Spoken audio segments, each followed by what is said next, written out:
Meditación de las 7 palabras dichas por nuestro Señor en la cruz, por San Roberto Bellarmino. Meditación de la 4ª palabra. Dios mío, ¿por qué me has abandonado? Hemos explicado en la parte anterior las 3 primeras palabras que fueron pronunciadas por nuestro Señor desde el púlpito de la cruz, alrededor de la hora sexta, poco después de su crucifixión. En esta parte explicaremos las 4 restantes palabras que luego de la oscuridad y el silencio de 3 horas proclamó este mismo Señor desde ese mismo púlpito, con fuerte voz.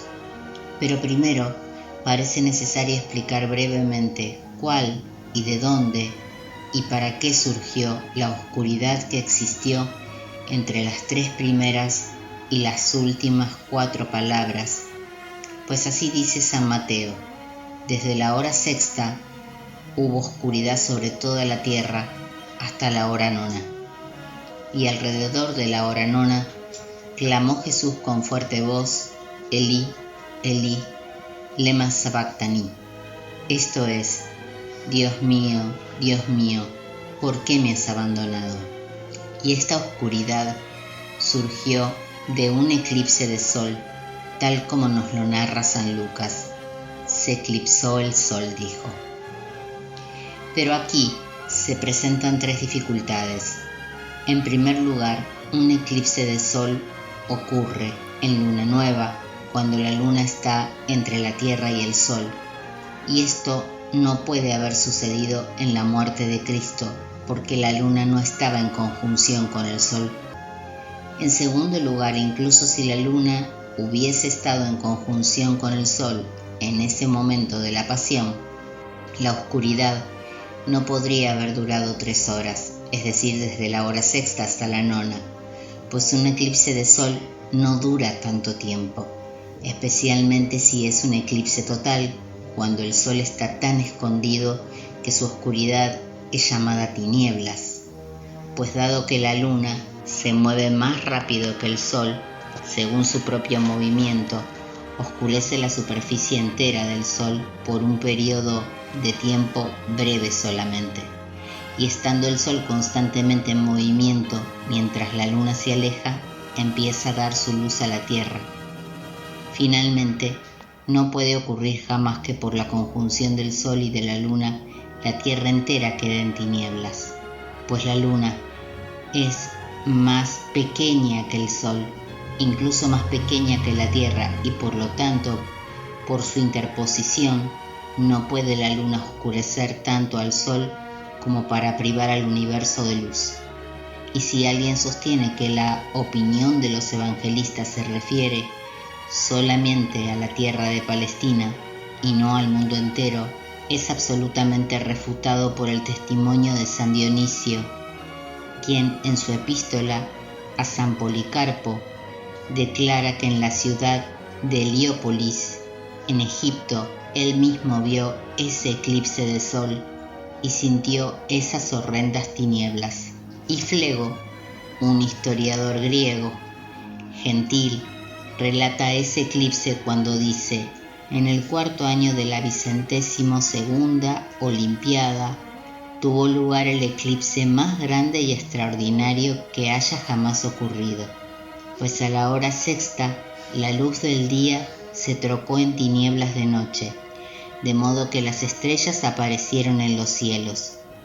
Ese historiador no escribió en Judea, y es citado por Orígenes y Eusebio en sus crónicas sobre el 33º año de Cristo. Luciano Mártir da así testimonio del acontecimiento.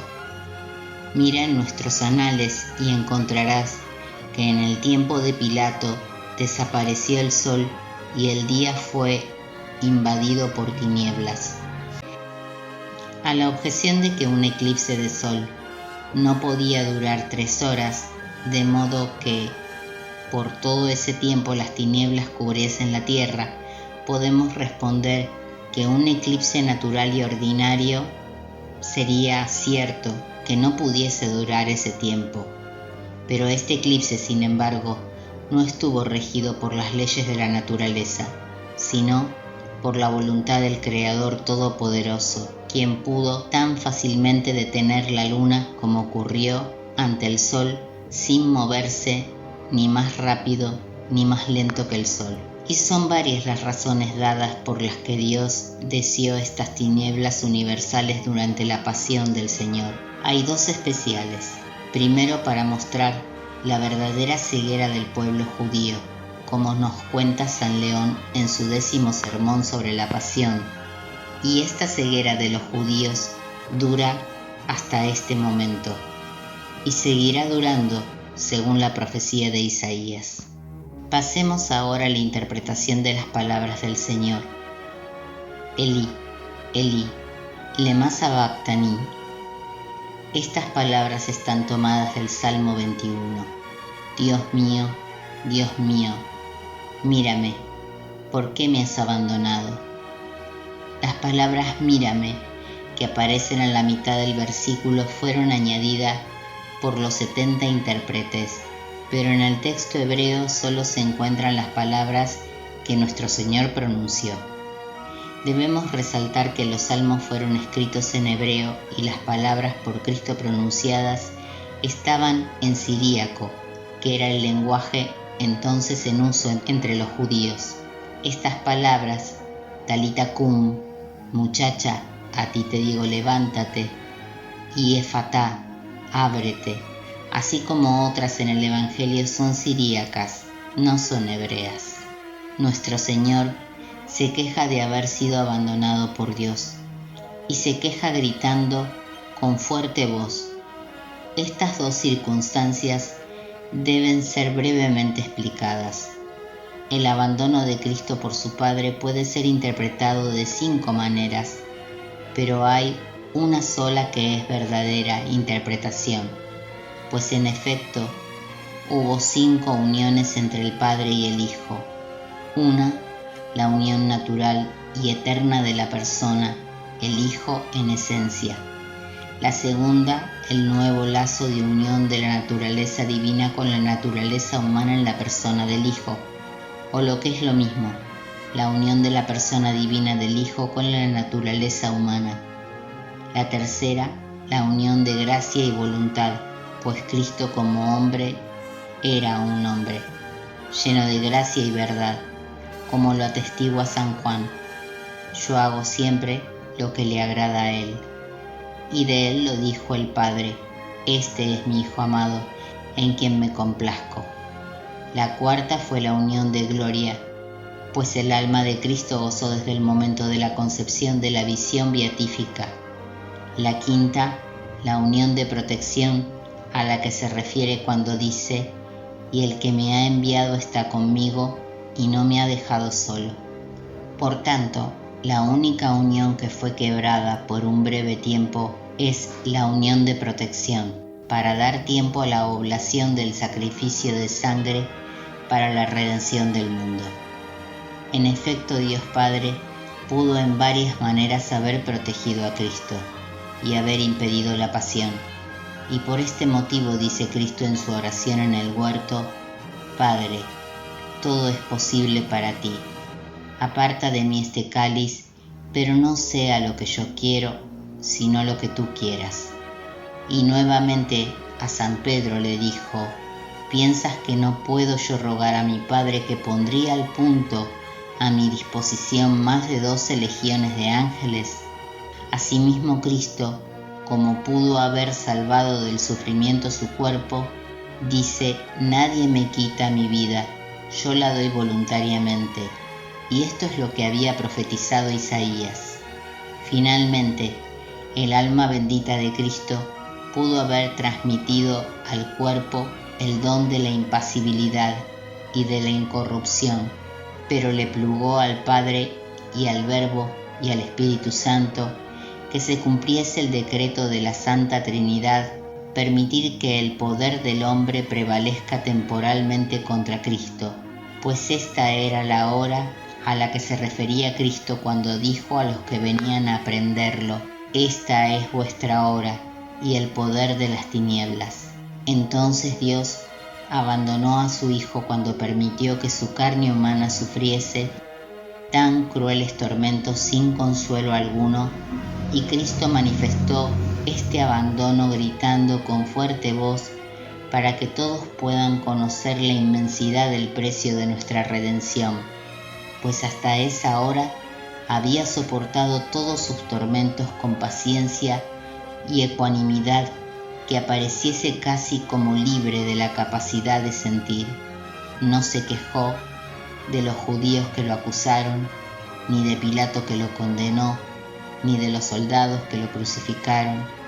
No gimió, no gritó, no dio ningún signo exterior de su sufrimiento, pero ahora, a punto de morir, para que la humanidad pueda entender y nosotros sus siervos recordar una gracia tan inmensa y el valor del precio de nuestra redención, quiso declarar públicamente el gran sufrimiento de su pasión. Por eso dijo: Dios mío, ¿por qué me has abandonado? No son palabras de alguien que acusa o que reprocha o se queja, sino, como he dicho, son palabras de alguien que declara la inmensidad de su sufrimiento por la mejor de las causas y en el más oportuno de los momentos. Nos toca ahora recoger algunos frutos del árbol de la cruz. El primer pensamiento que se presenta es que Cristo quiso apurar el cáliz de su pasión hasta lo último. Permaneció en la cruz por 3 horas, desde la hora sexta hasta la nona. Permaneció por 3 horas enteras y completas, incluso por más de 3 horas, pues fue pegado a la cruz antes de la hora sexta y no quiso morir hasta la hora nona. Nuestro Señor pronunció sus 3 primeras palabras en la cruz antes que se iniciase la oscuridad y por lo tanto antes de la hora sexta. San Marcos explica esta circunstancia diciendo en la hora tercia cuando lo crucificaron y añadiendo poco después, llegada la hora sexta, hubo oscuridad. Cuando dice que nuestro Señor fue crucificado en la hora tercia, quiere decir que fue clavado en la cruz antes del fin de esa hora y por lo tanto antes del inicio de la hora sexta. Debemos notar que San Marcos habla de las horas principales, cada una de las cuales contenía 3 horas ordinarias, tal como el propietario llamó a sus viñadores en las horas primera, tercia, sexta, nona y 11. Por tanto, San Marcos dice que nuestro Señor fue crucificado en la hora tercia, pues la hora sexta no había llegado aún. Nuestro Señor quiso entonces beber el cáliz lleno y rebosante de su pasión, para enseñarnos a amar el cáliz amargo del arrepentimiento y del esfuerzo, y a no amar la copa de las consolaciones y de los placeres mundanos. Según la ley de la carne y el mundo, debemos escoger pequeñas mortificaciones y grandes indulgencias, poco trabajo y mucha alegría, tomar poco tiempo para las oraciones y largo para conversaciones ociosas. En verdad, no sabemos lo que pedimos, pues el apóstol advierte a los corintios: cada cual recibirá el salario según su propio trabajo. Y nuevamente, no recibe la corona si no ha competido según el reglamento. La felicidad eterna debe ser la recompensa del trabajo eterno. Pero puesto que no podríamos disfrutar jamás de la felicidad eterna, si nuestro trabajo aquí tuviese que ser eterno, nuestro Salvador queda satisfecho si durante la vida que pasa como una sombra nos esforzamos por servirlo por el ejercicio de las buenas obras. Por otro lado, los que pasan su corta vida ociosamente, o lo que es peor, pecando y provocando la ira de Dios, no son hijos, sino niños, que no tienen corazón, ni entendimiento, ni juicio. Pues si era necesario que Cristo padeciera y entrara así en su gloria, ¿cómo podemos entrar en una gloria que no es nuestra, perdiendo el tiempo detrás de placeres y gratificaciones de la carne?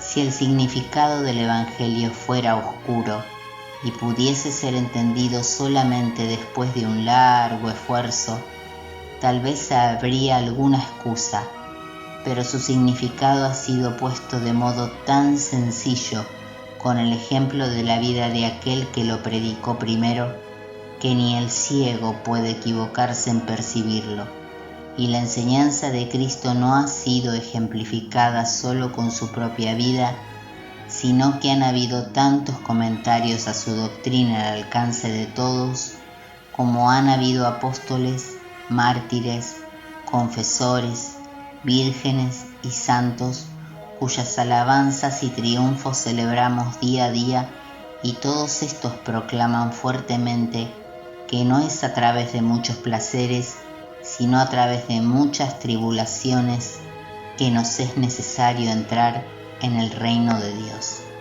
Otro fruto, y muy provechoso, que puede ser obtenido por la consideración del silencio de Cristo durante estas 3 horas que transcurrieron entre la sexta y la nona, es preguntarnos: ¿qué fue lo que hizo tu Señor durante estas 3 horas?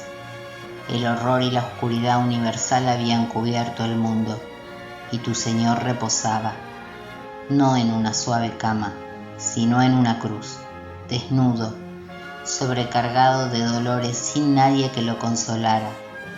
Tu Señor, que eres el único que sabe lo que sufriste, enseñas a tus siervos a entender cuánta gratitud te deben, para que participen contigo de tus lágrimas y para que sufran por tu amor, si es tu parecer, la pérdida de todo tipo de consuelos en este su lugar de exilio. Oh Hijo mío, durante el curso entero de mi vida mortal, que no fue otra cosa que continuo trabajo y dolor, no experimenté jamás tanta angustia como durante esas 3 horas, ni sufrí jamás con mayor buena voluntad que entonces, pues entonces por la debilidad de mi cuerpo mis heridas se abrían cada vez más y la amargura de mis dolores se acrecentaba. También entonces el frío, que aumentaba por la ausencia del sol, hizo mayores los sufrimientos de mi desnudo cuerpo, desde la cabeza hasta los pies. También entonces la oscuridad misma, que impedía la vista del cielo, de la tierra y todo lo demás, forzó mis pensamientos a detenerse tan solo en los tormentos de mi cuerpo, de modo que así estas 3 horas parecieron ser como 3 años. Pero ya que mi corazón estaba inflamado con un anhelante deseo de honrar al Padre, de mostrarle obediencia y de procurar la salvación de vuestras almas, y los dolores de mi cuerpo se acrecentaban tanto más cuanto ese deseo iba saciado, así estas 3 horas parecieron ser solo pequeños momentos. Así de grande fue mi amor al sufrir.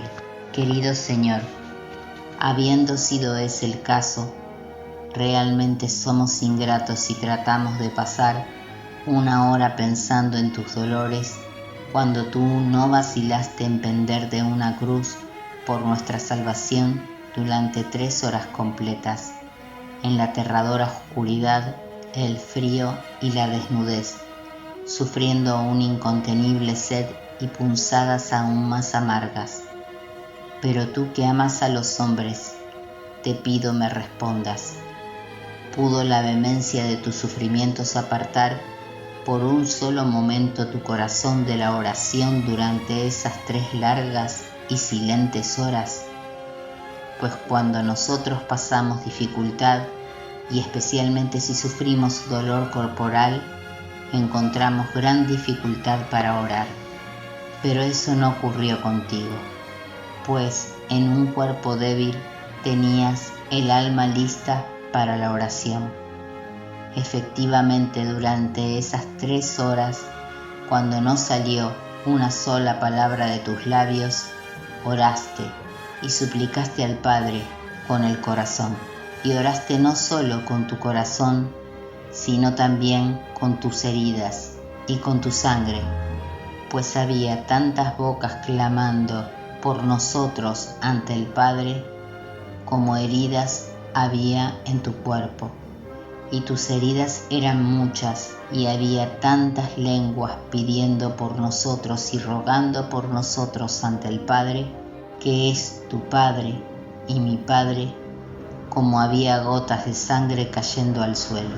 Ahora finalmente, Señor, has abatido del todo la impaciencia de tu siervo, quien si eventualmente busca rezar lleno de trabajos o cargado con aflicciones, apenas puede levantar su mente a Dios para rezar por sí mismo, o si por tu gracia consigue levantar la mente, no puede mantener fija la atención, sino que sus pensamientos se vuelven errantes.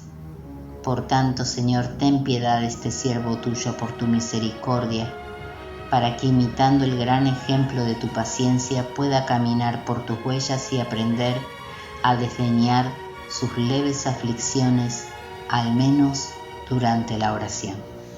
Demos entonces gracias con todo el corazón a Dios, que consintió abandonar por un momento a su único Hijo a los más grandes tormentos para librarnos de las llamas que serían eternas. Démosle gracias también desde el fondo de nuestro corazón al Cordero que prefirió ser abandonado por Dios bajo su espada castigadora que abandonarnos a nosotros a los dientes de aquella bestia que siempre roerá y nunca estará satisfecha de roernos. Otro fruto debe ser recogido, no tanto de la cuarta palabra en sí misma, como de las circunstancias del tiempo en el cual fue pronunciada. Esto es de la consideración de la terrible oscuridad que precedió inmediatamente a la enunciación de esta palabra. La consideración de esta oscuridad sería lo más apropiado, no solo para ilustrar a la nación hebrea, sino para fortalecer a los cristianos mismos en la fe. Si consideran seriamente la fuerza de las verdades que nos proponemos encontrar en ella. La primera verdad es que mientras Cristo estaba en la cruz, el sol estaba oscurecido de tal manera que las estrellas eran visibles como lo son de noche. Y este hecho es garantizado por muchos testigos de toda credibilidad. La segunda verdad es que este eclipse solo pudo ser ocasionado por el grandísimo poder de Dios, que por lo tanto no pudo ser el trabajo del demonio o de los hombres a través de la mediación del demonio, sino que procedió de la especial providencia y la voluntad de Dios, creador y soberano del mundo.